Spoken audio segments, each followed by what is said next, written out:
Hello there, welcome to the Saroy channel, wherever you are in the world, and so much love to each and every one of you. I do hope you're doing remarkably well and keeping yourself lovely and warm. Or if you're in a hot part of the world, I hope you're keeping yourself lovely and cool, and go and get yourself a lovely refreshing drink or something warm and comforting to drink, because I've got a lovely story for you tonight. This is part 2 of our story, so if you haven't heard part 1, click on the description because you don't want to miss out on the whole story. So let's continue with part 2 of our story. I speculated. "Do you think the rumours of the house over the road being haunted are true, Dad?" I asked him. "No idea, son. You know what small towns are like. Every town has its haunted house. I guess the house opposite fits the bill or profile rather nicely, does it not? With its insidiously gruesome past. Then there's a woodgrove behind all the properties in the back there. Never been in there myself, but let's just say over the years I've heard ominous stories about the place being haunted. I think even if they're not true, people are predisposed to believing them." "Not Mr. Parker," I told my father. "He says he takes his dogs into those woods regularly. He says the woods are benign, perfectly lovely, and all the haunted rumours are just idle conjecture from some of the locals who get their kicks from scaring people half to death or enjoy stirring up trouble." After my father's confession about a young boy hanging himself in a closet in the abandoned house over the road, I worried all the more about the young lady who was now squatting there. Why was she even there, I wondered? Surely she got cold and hungry. She was staying in an abandoned house with a devastatingly tragic history behind it. Did she even know about the house's reputation? I've never been very confident with women, but something magnetic was pulling me to do the right thing by her. So there I was with my blanket in my hand, a few snacks, and a torch that I carried in my hands, crossing over to the other side of the road, making my way towards the abandoned house.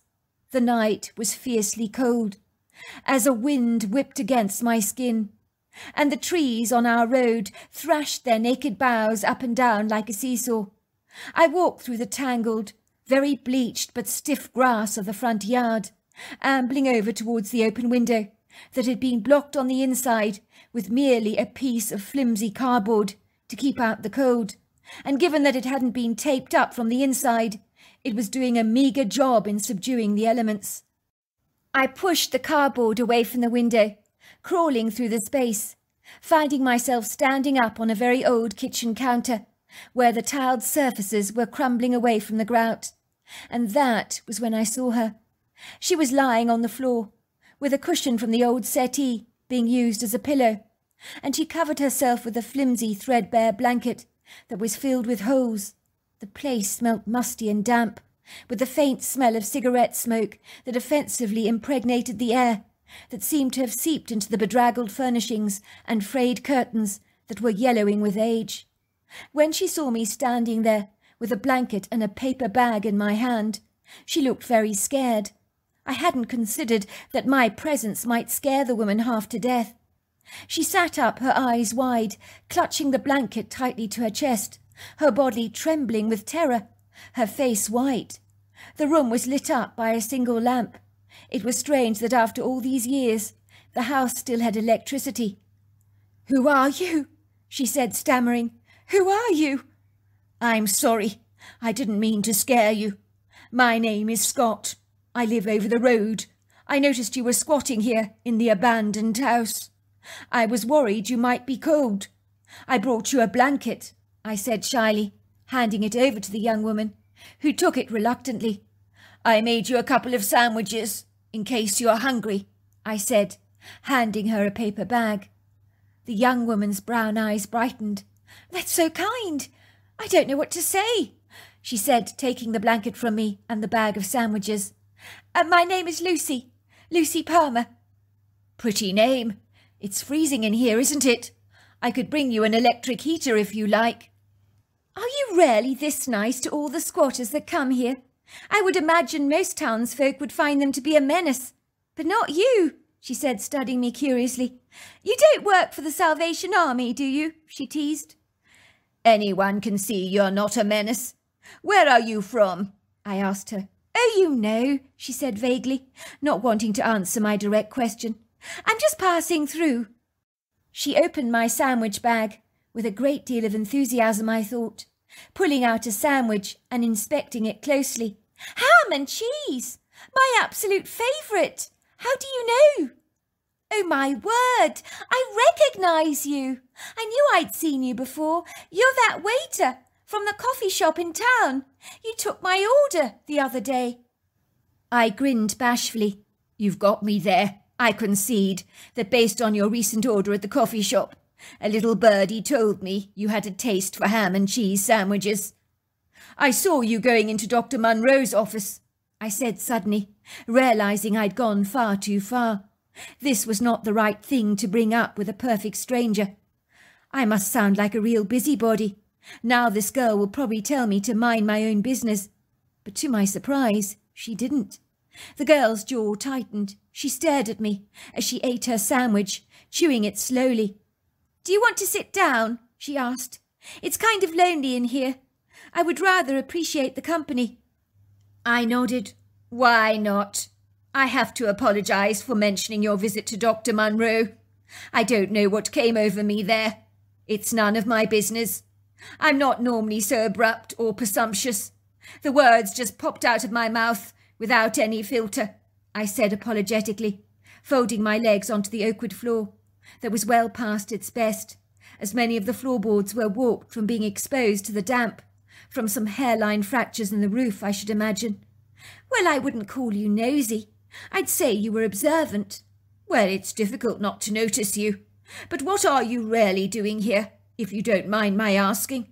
Why are you visiting an expensive psychologist when you're squatting here? It makes no sense at all. Oh dear, there I go again, putting my nose into your personal business where it's clearly not wanted. The girl chewed her sandwich, studied me, as if deciding whether she could trust me or not. You really want to know why I'm visiting Dr. Munro? Well, you don't have to tell me if you don't want to. I realise I'm crossing the boundaries of your private life. Dr. Munro is my father, she said, her eyes misting over with tears.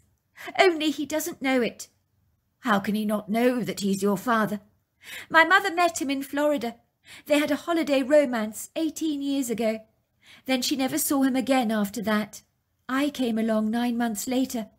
She never told me who my real father was, but I found out his name when she knocked back way too much alcohol and finally let the cat out of the bag. I know he's married with a family, so I've got 3 half-siblings, all brothers. If my mother knew I'd come here all the way from Florida to seek him out, she would literally do her nut. She thinks it's for the best to let sleeping dogs lie, and to let Dr. Munro remain completely oblivious to my existence. But she's wrong about that, you know. Don't I have a right to know who my biological father is? And doesn't he have a right to know about me? So let me get this right. You're saying Dr. Munro doesn't even know you exist. He doesn't even know he has a daughter. Something like that, she says, shrugging her shoulders. I've been using all my savings to pay for the therapy sessions in order to meet him. Dr. Munro thinks I'm suffering from the bereavement of losing a brother that never actually existed, just so that I can receive counselling from him. That's why I have no money. Those therapy sessions cost an absolute fortune. My mother thinks I'm staying with a friend, but I came here to look for my father. But now, she says, stammering, I'm too scared to tell him who I actually am. I thought I'd be able to do it, but I just can't. I can't. I've completely lost my nerve. I'm probably going to have to return home to Florida with my tail between my legs, and my father none the wiser that he has another daughter. It can't be easy, especially when you don't know how Dr. Munro will react to your news. But from what I've heard, he's a very good man. I'm sure he might be terribly pleased to learn he has a daughter, even if it does come as a bolt out of the blue for him. You think so?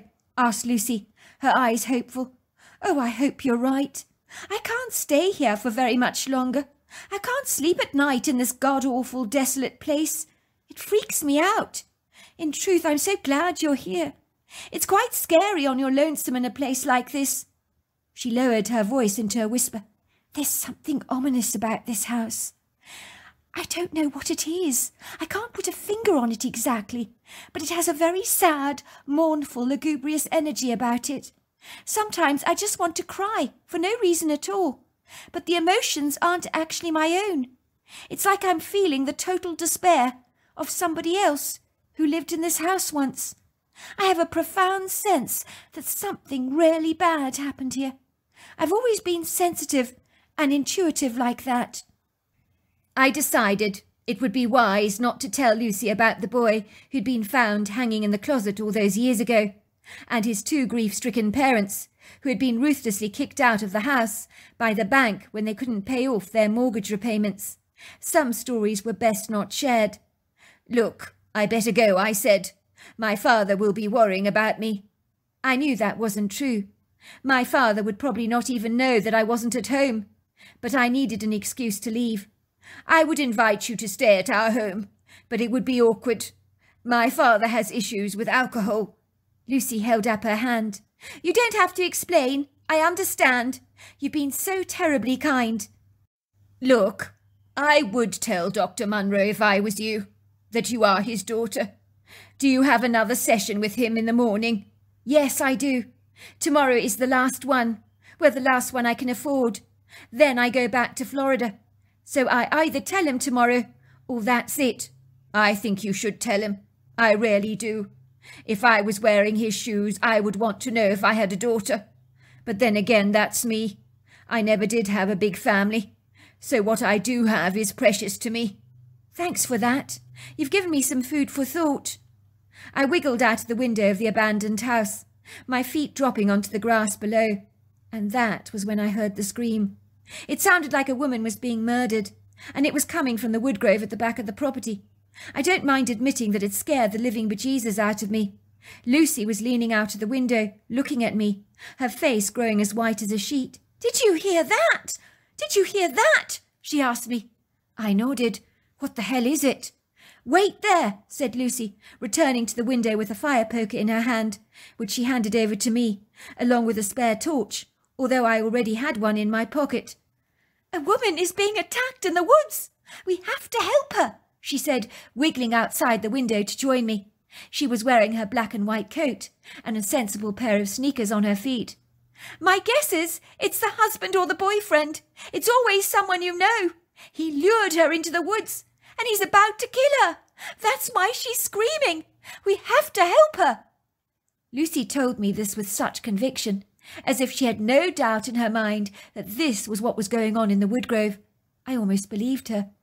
It does sound like a woman was being attacked, and possibly even murdered.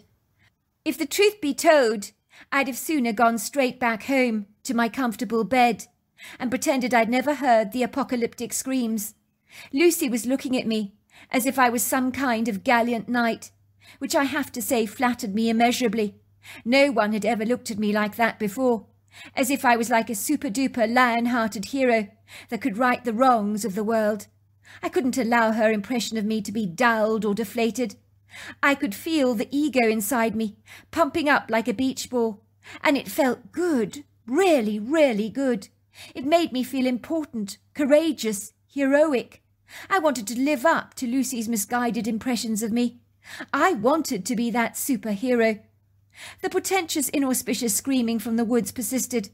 It really did sound as if a young woman was being attacked and murdered, and the sound was desperate, like an urgent cry for help, coming from someone moments away from losing their life.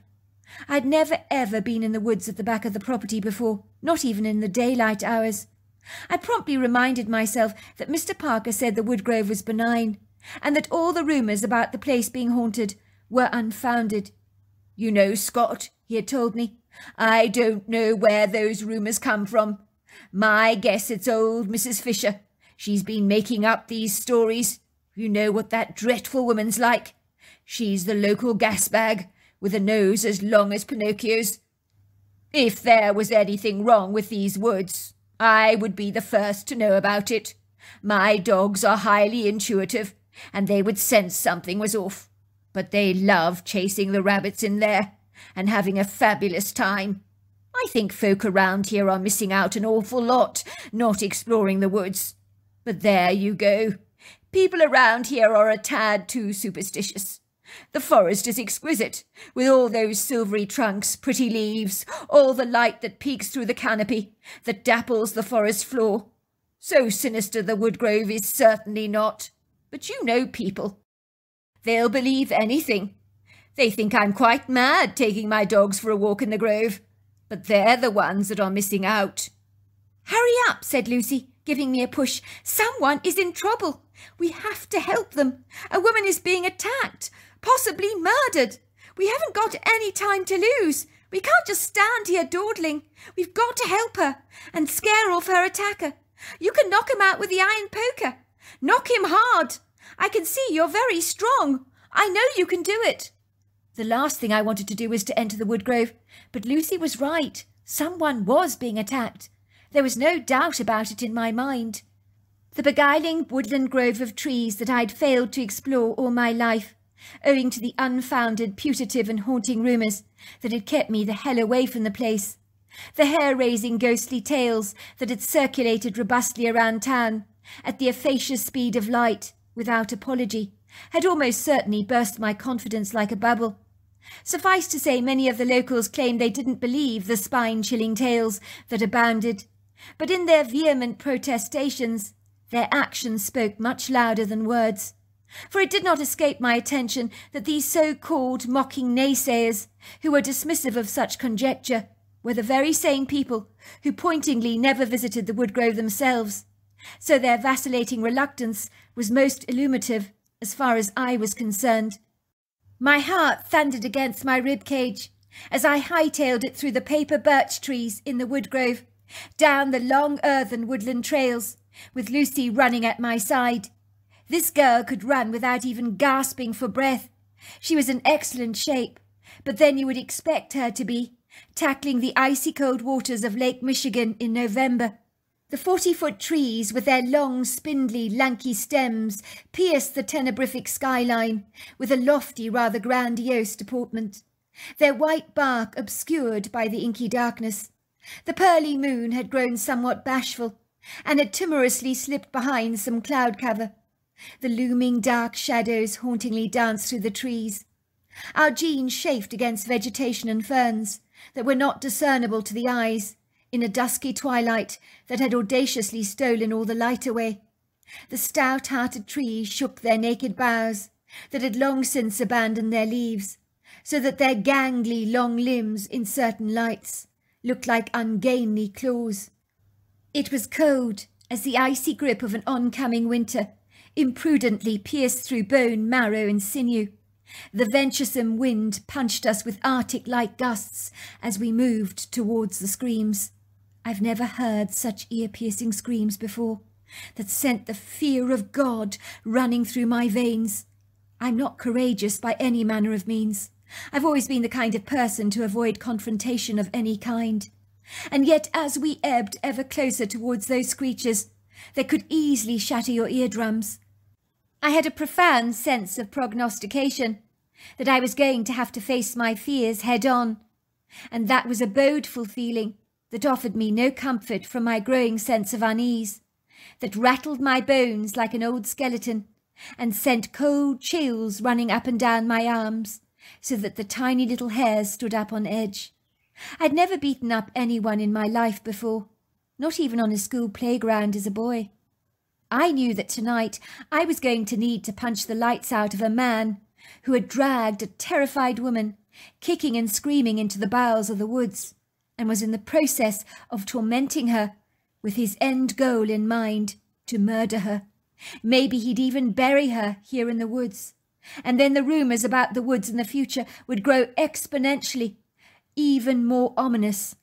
Me and Lucy clandestinely hid behind a tree, to discern what was going on. We needed to work out an artful, fail-safe strategy of how to proceed in what seemed like a treacherously dangerous situation that could potentially threaten our very own lives. That was if anything were to go wrong.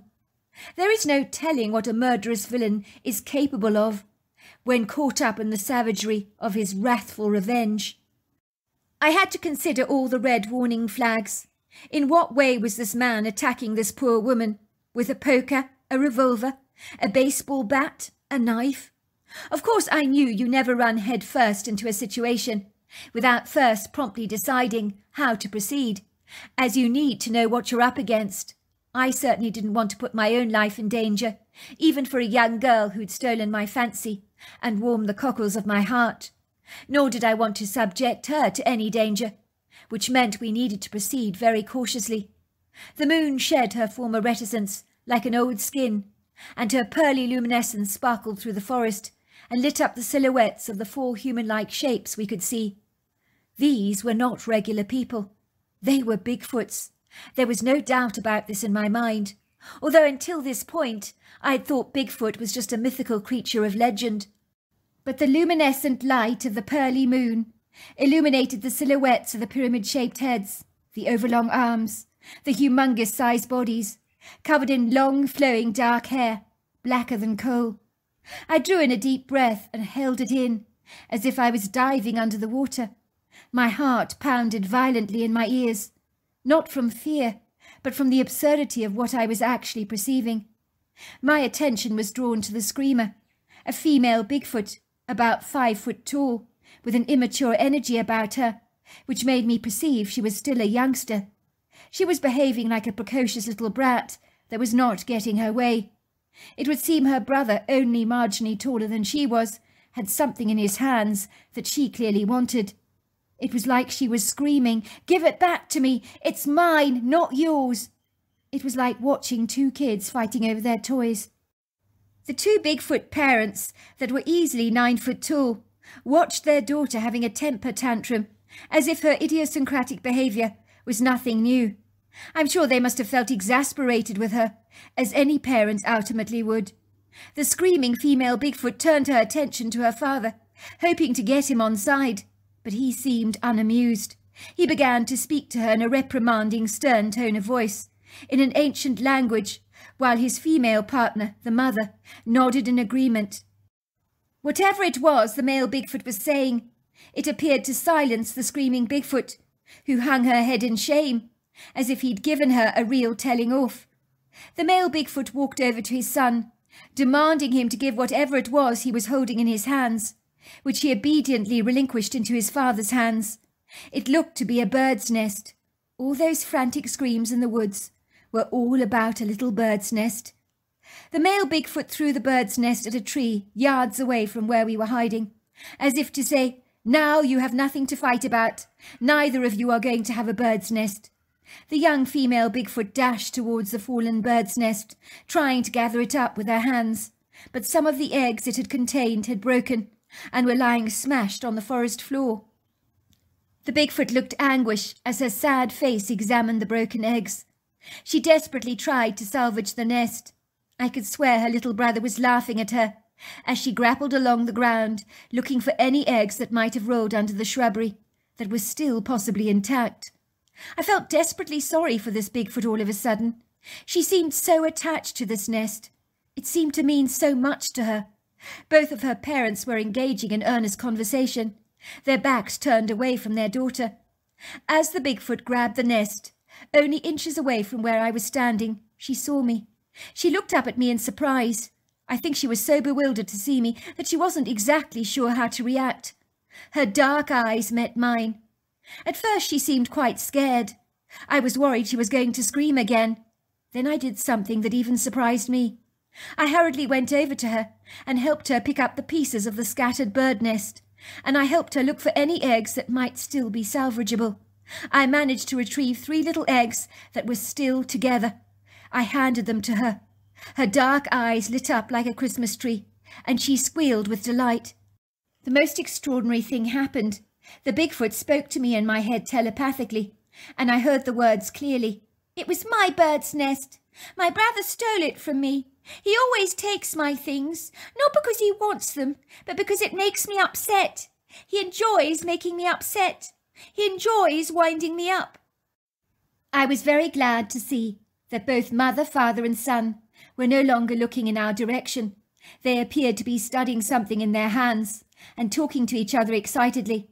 It looked like an old dog collar with diamante diamonds set in it. Then I remember Mr. Parker complained that his dog had lost her beautiful collar in the woods. The Bigfoot with her nest in hand gave me a happy nod and then went forward to join her family. Me and Lucy watched the family, still talking excitedly among themselves, backwards and forwards, in a foreign language, the likes of such I have never heard before. I had no doubt they were talking about the collar with its glittering stones. After a while they turned around and drifted away into the woods. "Oh, my God," said Lucy, as we headed back to the abandoned house. "Even if I never get to tell my father that I'm his daughter, coming here all the way from Florida has been worth my while. We have just seen a whole family of Bigfoot." The little girl was sweet, wasn't she? But by God, she could scream like nothing I know. At home we call Bigfoot the skunk ape because they smell really bad. But these Bigfoot didn't smell at all, did they? I've never seen one before, but I always believed they existed. Sometimes you just know things. My mother says it's because I'm an intuitive. And when you're intuitive, you just get feelings about things that turn out to be usually right. Well, that doesn't really surprise me. Not when you consider that the bayou and the marshy wetlands can be stinky. Somehow I think anyone living among gators and snakes would stink, don't you? No matter who you are. Never thought of it like that, actually, but you do make a good point. The following morning, when I returned to work at the local coffee shop, all I could think about was the Bigfoots I'd seen the previous night. If it wasn't for that unusual girl in town called Lucy, I'd never have had that extraordinary encounter. I knew she was special. I'd picked that up from the very start. I would have turned a blind eye to those screams that I'd heard last night. But a little self-indulgent vanity had enabled me to face my fears and go after a man who might just have been bludgeoning a woman to death for all I knew. I had behaved in a way so incongruous to my non-confrontational nature. As a result, I'd encountered a family of Bigfoot. I felt so privileged to have had such a remarkable experience, which I shared with an incredible woman, and it had serendipitously brought us together. I felt so drawn to Lucy. I needed to help her. In some strange way, this newly acquired spate of courage was rubbing off on me in a positive light. Maybe I wasn't such a shrinking violet after all. It would seem I was finally coming out of my shell, after years of a lingering reticence that had consumed my life like a raging wildfire, and had left my relationships with women severely stunted. For the first time in years, I had held my own, in a long conversation with a young woman I rarely fancied, and what's more, talking to her had been as effortless as breathing. Lucy had trusted me enough to tell me the real reason she had arrived in our small town. I felt honoured and privileged that she had chosen to confide in me. In my morning coffee break at work, after a busy early morning trade, I found myself crossing the asphalt road and walking towards the 1950s house with its blue shutters, the premises of Dr. Munro. Not for a teensy moment did I engage in a vacillating hesitancy about what I was about to do. Instead, I confidently pushed open the glass door of the psychologist's office. A woman was sitting in the reception area. I'd seen her around town before. She had the appearance of a snapping turtle, as she eyed me dubiously through her wary, hooded eyes. Everything about this woman was stiff and unyielding. Her dark hair had been pinned away tightly from her face. She had neat, pearly studs in her ears, and only a suggestion of coral lipstick brushing her lips that was so faint it was barely discernible. "Yes," she barked. "Have you got an appointment with Dr. Munro or not?" Her tone was brusque. "No, I haven't, but I do need to see him. It's a matter of the utmost importance. I can't stress that enough." "That's what they always say," she says, raising a cynical brow. "No, I'm being serious. It's very important that I see Mr. Munro. Dr. Munro, right now." The woman's thin lips turned into an upside-down smile. "I'm sorry, young man, but you have to do things by the book, just like everybody else does. You're not exemplary or special in any way in that regard. If you want to make an appointment with Dr. Munro, you need to schedule one yourself. You can't just turn up out of the blue and expect to see him. Dr. Munro is a very busy man. I realise that. I've seen how busy he is myself. I work at the coffee shop over the road. But this is a personal issue. I simply must see him. A personal issue, she said scathingly. A suspicious glimmer prickled in her brown eyes. Her eyes skimmed over my black tie, down to my shiny shoes. What do you mean by personal? Could you explain yourself, young man? Look, are you going to let me see him or not? I need to tell him something of extreme importance. I can't tell you any more than that. It's personal. The woman sighed, lifting up the receiver. I'll see what I can do. Dr. Munro, I'm so sorry to trouble you. I have a young man with me in reception. He claims he needs to see you concerning a very important personal issue. No, he won't tell me what it's about. He says it's incredibly important and will only take up a minute of your time. He's very insistent. He needs to see you. That's right. She nodded. You can go through. It's the first door on your right. Dr. Munro was sitting at his grandiose walnut desk. His well-appointed office boasted a long leather recliner that looked so comfortable. It was possibly for his clients, who could lie back on that chair and just talk. There was a bowl of freshly cut roses on the table, and an essential oil diffuser filled the office with a pleasing scent of neroli. It was the kind of office clearly designed to put people at ease. Take a seat, said Dr. Munro, pointing to an upholstered green leather chair, tucked on the opposite side of the desk. I understand you have something you need to tell me. I tremble as I study the doctor, but he does seem to be a very nice man. I don't really know how I'm going to let the cat out of the bag without bringing claws and screams, but this man looks so stoically composed. I doubt anything could actually ruffle his feathers. Do you remember a holiday you had, sir, on a Florida beach about 18 or so years ago? Daytona Beach, to be exact. You met a young girl on the beach called Marjorie. You had a holiday romance with that girl, but after you parted company, you never saw her again. That was a long time ago, young man, said Dr. Munro. Let's see. Yes, I do remember a romantic holiday romance with a very lovely young girl called Marjorie. What is this about? You have a client visiting you here, a young girl called Lucy. She's been receiving therapy from you in your offices. What about her? Asked Dr. Munro, stiffening. I am not privy to talk about my client's cases. I hope you can understand that, young man. Lucy has been visiting you under false pretenses. She does not have a deceased brother. She is your daughter. Sorry, young man. I didn't get what you were saying. Do you mind repeating yourself? Say that again.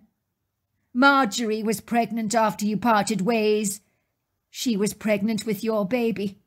Lucy is your daughter. She came to look for you, but she hasn't got the guts to tell you who she is. So I thought I would do it for her, as a go-between. I have a daughter. Lucy is my daughter, asked Dr. Munro. He broke into a broad smile. Goodness gracious, she looks just like Marjorie did.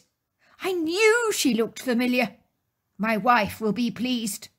I have 3 sons, you know. We've never been able to have a daughter. I don't know what to say. This is incredible. It's taken me quite by surprise, but it's not a bad surprise at all. It's just going to take time to get used to, but I'm very excited about getting to know Lucy better.